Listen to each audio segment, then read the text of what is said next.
Si les deux pays devraient être désignés aujourd'hui, en 2024, comme étant représentatifs de qu'est-ce qu'est l'Afrique, la nouvelle Afrique, l'Afrique qui se développe, l'Afrique émergente et l'Afrique qui a un poids politique et qui s'affirme, si deux pays parmi tous les pays d'Afrique devraient être représentés pour être membres permanents du Conseil de sécurité de l'ONU, c'est l'Afrique du Sud et l'Algérie.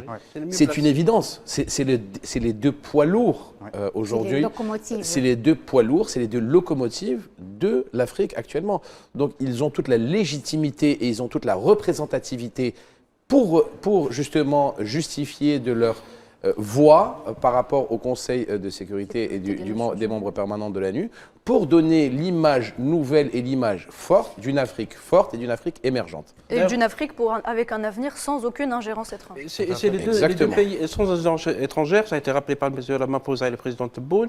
Et il faut rappeler que la déclaration de Sirte en 2005, Nouhed, parlait de la nécessité de réforme de l'ONU. Déjà, à l'époque, en 2005, à Sirte, en Libye, on demandait à ce que l'Afrique soit représentée par deux États.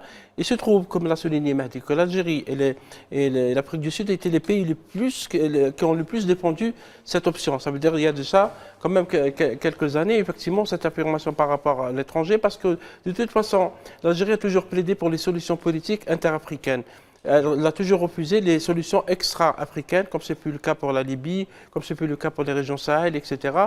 Et je pense que ce rapprochement, cette densification des relations entre Pretoria et Alger sera salutaire pour tout le continent africain.